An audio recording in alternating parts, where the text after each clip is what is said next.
Pembuka kita semua pernah mendengar istilah dana darurat. Bayangkan saja, suatu pagi Anda terbangun dengan kabar mobil mogok, atau tiba-tiba harus membayar biaya rumah sakit karena kecelakaan kecil.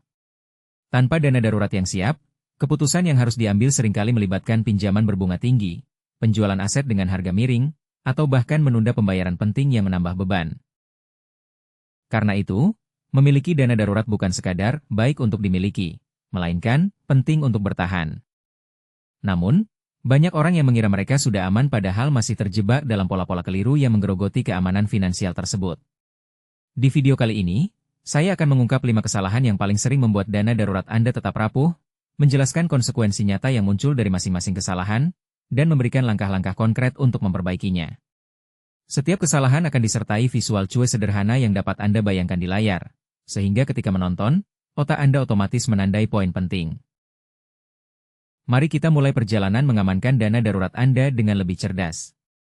Konteks masalah: banyak orang muda berusia 2035 tahun yang sudah menabung secara rutin, namun tetap merasa tidak cukup aman. Kenapa? Karena mereka seringkali menumpuk tabungan di rekening yang tidak dirancang untuk keadaan darurat, atau malah menganggap dana darurat hanyalah sekadar cadangan kecil. Kebiasaan ini berakar pada 3 hal.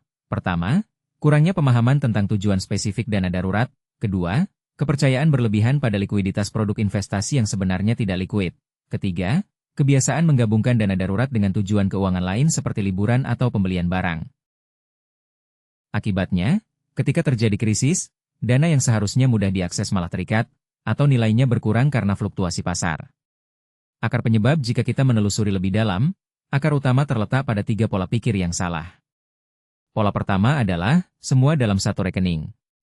Orang cenderung menaruh semua tabungan, termasuk dana darurat, di satu rekening tabungan biasa atau bahkan di rekening giro yang tidak memberi bunga.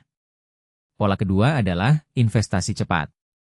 Banyak yang tergiur dengan produk investasi yang menjanjikan return tinggi, padahal produk tersebut memerlukan waktu pencairan yang lama atau penalti bila dicairkan lebih awal. Pola ketiga adalah target tidak realistis. Tanpa menghitung kebutuhan sebenarnya, orang sering menetapkan target dana darurat yang terlalu rendah atau terlalu tinggi, sehingga menimbulkan tekanan menabung yang tidak berkelanjutan. Kerangka solusi untuk mengatasi kelima kesalahan yang akan kita bahas, saya memperkenalkan kerangka 3 pilar dana darurat. Pilar pertama adalah kesesuaian produk, yaitu memastikan dana disimpan dalam instrumen yang benar-benar likuid dan stabil. Pilar kedua adalah kuantitas yang tepat, yaitu menghitung kebutuhan dana darurat berdasarkan pengeluaran bulanan dan risiko pribadi. Pilar ketiga adalah disiplin pengelolaan, yaitu memisahkan dana darurat secara fisik dan mental dari tujuan keuangan lain, serta melakukan review rutin.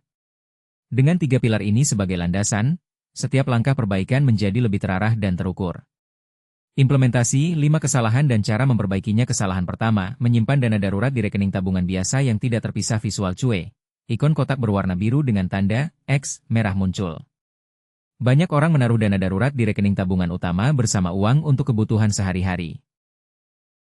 Akibatnya, ketika kebutuhan mendesak muncul, godaan untuk menarik uang dari dana darurat menjadi besar, terutama jika saldo rekening utama menipis.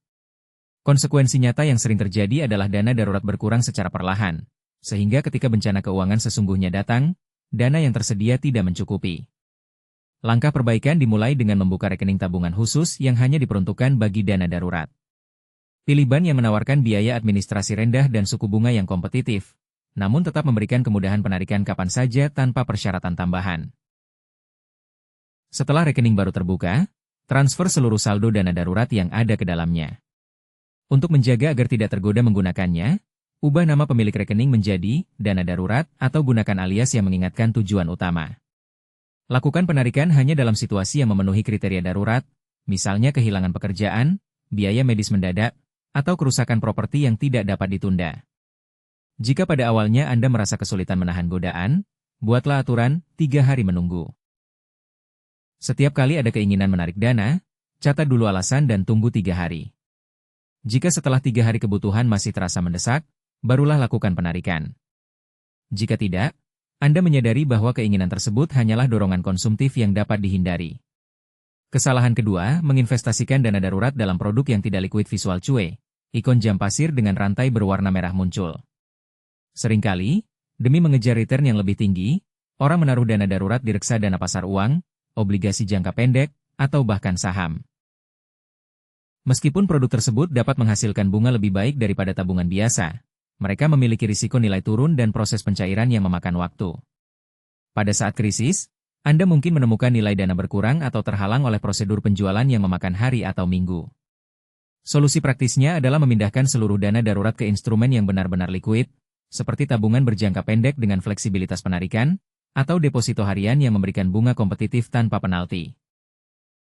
Jika Anda tetap ingin memperoleh sedikit tambahan bunga, pilih produk tabungan berjangka fleksibel yang memungkinkan penarikan kapan saja dengan bunga yang dihitung secara proporsional. Pastikan Anda mengecek suku bunga secara berkala dan membandingkannya dengan alternatif lain, sehingga tidak terjebak dalam produk yang tidak lagi menguntungkan. Jika Anda sudah memiliki sebagian dana di investasi yang tidak likuid, lakukan penarikan bertahap. Mulailah dengan menjual sebagian kecil untuk menilai dampak nilai pasar, kemudian alokasikan hasil penjualan ke rekening darurat yang baru. Lakukan proses ini secara teratur, misalnya setiap 3 bulan, hingga seluruh dana darurat berada di instrumen yang aman. Kesalahan ketiga, menetapkan target dana darurat yang tidak realistis. Visual cuai, ikon kalkulator dengan tanda tanya berwarna kuning muncul. Banyak orang mengira cukup menabung 3 bulan pengeluaran, padahal mereka memiliki pengeluaran tidak tetap seperti cicilan, asuransi, atau biaya pendidikan anak. Sebaliknya, ada pula yang menetapkan target 12 bulan pengeluaran, yang membuat mereka merasa terbebani dan akhirnya menyerah. Kedua skenario ini berujung pada dana darurat yang tidak pernah tercapai atau tidak cukup saat dibutuhkan. Cara mengatasi masalah ini adalah dengan melakukan perhitungan kebutuhan secara detail. Mulailah dengan mencatat semua pengeluaran bulanan selama 3 bulan terakhir, termasuk pengeluaran rutin, sewa, listrik, makanan, dan pengeluaran tidak rutin, asuransi tahunan, cicilan kendaraan, biaya kesehatan. Hitung rata-rata pengeluaran bulanan, kemudian kalikan dengan 3 hingga 6 bulan, tergantung pada tingkat keamanan yang diinginkan. Jika pekerjaan Anda bersifat kontrak atau pendapatan tidak tetap, pilih angka 6 bulan untuk menambah buffer. Setelah target ditetapkan, pecah menjadi target bulanan yang dapat dicapai. Misalnya, jika target akhir adalah 12 juta rupiah, dan Anda memiliki 6 bulan untuk mencapainya, alokasikan 2 juta per bulan. Jika pada bulan tertentu Anda tidak dapat menabung penuh, kompensasi pada bulan berikutnya.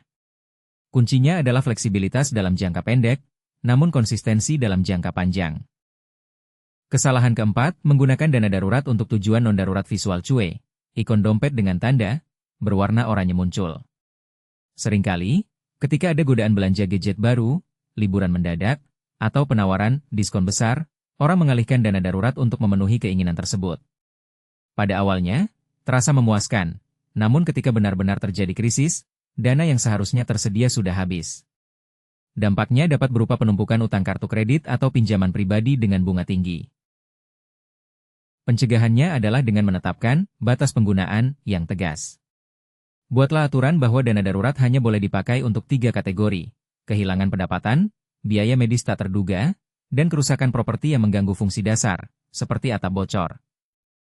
Tuliskan aturan ini di tempat yang mudah dilihat, misalnya di catatan ponsel atau di papan pengingat di kamar. Jika ada godaan mengakses dana darurat, periksa dulu apakah kebutuhan tersebut masuk dalam kategori yang telah ditetapkan. Jika tidak, alihkan ke rekening tabungan tujuan lain yang memang diperuntukkan untuk keinginan tersebut. Jika Anda secara tidak sengaja telah menghabiskan sebagian dana darurat untuk keperluan non-darurat, segera lakukan restock. Hitung berapa banyak yang terpakai, kemudian tambahkan kembali ke rekening darurat dengan prioritas tinggi pada bulan berikutnya. Ini membantu mengembalikan keseimbangan dan menghindari kebiasaan menguras dana darurat secara berulang. Kesalahan kelima, tidak melakukan review dan penyesuaian rutin. Visual cuai, ikon kalender dengan tanda centang hijau muncul. Dana darurat bukan sesuatu yang set and forget. Karena kondisi keuangan pribadi berubah, misalnya kenaikan biaya hidup, perubahan status pekerjaan, atau penambahan tanggungan, target dan alokasi dana darurat harus disesuaikan secara berkala. Tanpa review, Anda berisiko memiliki dana yang terlalu kecil atau terlalu berlebih, yang mengganggu alokasi dana untuk tujuan lain. Langkah praktisnya adalah menjadwalkan audit dana darurat setiap 6 bulan. Pada audit tersebut, periksa 3 hal. Pertama, apakah saldo rekening masih mencukupi kebutuhan darurat yang baru? Kedua, apakah ada perubahan pengeluaran bulanan yang signifikan? Ketiga, apakah ada penambahan atau pengurangan sumber pendapatan? Jika ada selisih, Sesuaikan target dan lakukan penambahan atau penarikan sesuai kebutuhan. Selain itu, manfaatkan aplikasi keuangan pribadi untuk memantau saldo secara real-time. Setel notifikasi ketika saldo turun di bawah persentase tertentu, misalnya 80% dari target. Notifikasi ini berfungsi sebagai peringatan dini agar Anda dapat menambah dana sebelum keadaan menjadi kritis. Risiko umum yang masih mungkin muncul meskipun Anda telah menghindari kelima kesalahan tersebut, masih ada risiko yang perlu diwaspadai. Salah satunya adalah inflasi yang menggerus daya beli dana darurat yang disimpan di rekening tabungan dengan bunga rendah. Untuk mengantisipasinya, pertimbangkan menempatkan sebagian kecil dana darurat, misalnya 10%, di instrumen yang memberikan perlindungan inflasi, seperti deposito berjangka dengan bunga mengambang atau obligasi pemerintah indeks inflasi, asalkan tetap dapat dicairkan dalam waktu singkat.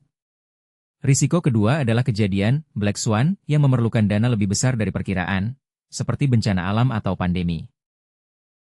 Untuk menghadapinya, sisihkan cadangan ekstra yang setara dengan 1 bulan pengeluaran tambahan di luar target utama. Cadangan ini tidak perlu besar, cukup untuk menutupi biaya tak terduga yang tidak termasuk dalam kategori darurat standar. Cara mengukur keberhasilan pengelolaan dana darurat dapat diukur dengan 3 indikator utama.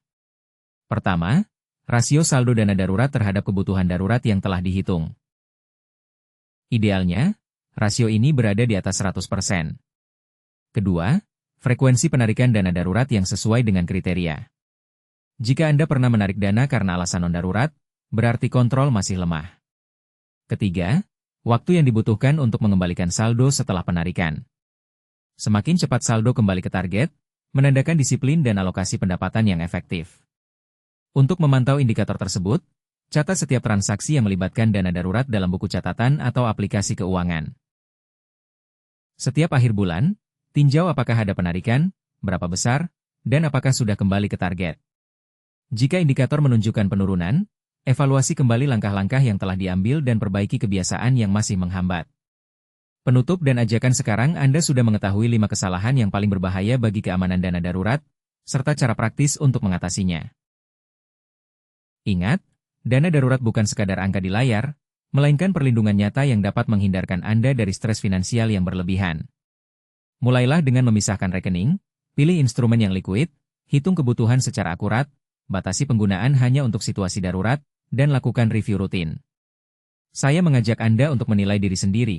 Apakah Anda masih melakukan salah satu dari 5 kesalahan tersebut?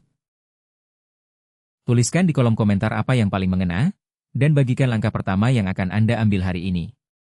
Dengan berbagi, kita tidak hanya memperkuat diri sendiri, tetapi juga membantu orang lain yang mungkin sedang berada di titik yang sama. Jika video ini membantu, beri tanda suka, dan jangan lupa subscribe agar tidak ketinggalan konten keuangan praktis selanjutnya. Dana darurat yang kuat adalah fondasi kebebasan finansial.